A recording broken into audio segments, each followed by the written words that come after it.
Ölkəmizdə səssiz şəkildə işləyən köhnə və yenilənməmiş internet yönləndiriciləri kiber cinayətkarlar üçün cəlbedici hədəflərə çevrilir. Bu barədə ABŞ Federal Tədqiqatlar Bürosu məlumat yayıb. Bildirilir ki, modemlər çox zaman kiber təhlükələrə qarşı zəifdir.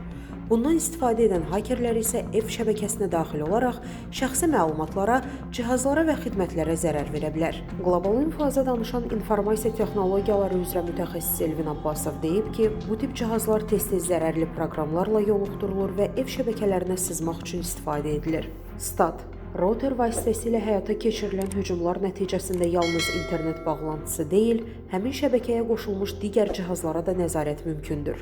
Bu hallarda kiber cinayətkarlar istifadəçilərin şəxsi və bank məlumatlarını oğurlamaq, onlayn fəaliyyətlərini izləmək və hətta cihazları zombi şəbəkələrdə istifadə etmək imkanı qazanırlar. Hücumların səssiz və görünməz şəkildə baş verməsi isə təhlükəni daha da artırır. Mütəxəssis bildirib ki, adətən istifadəçilər sızmalardan yalnız ciddi məlumat itkisi və ya təhlükəsizlik pozuntusu baş verdikdən sonra xəbərdar olurlar.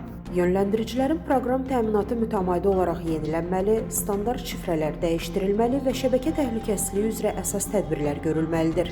Cihaz artıq istehsalçı tərəfindən dəstəklənmirsə, daha yeni və təhlükəsiz modellə əvəz olunması tövsiyə olunur. Statın sonu. Əziz izləyicilər, xəbərlərdən məlumat almaq üçün kanalımıza abunə ola bilərsiniz.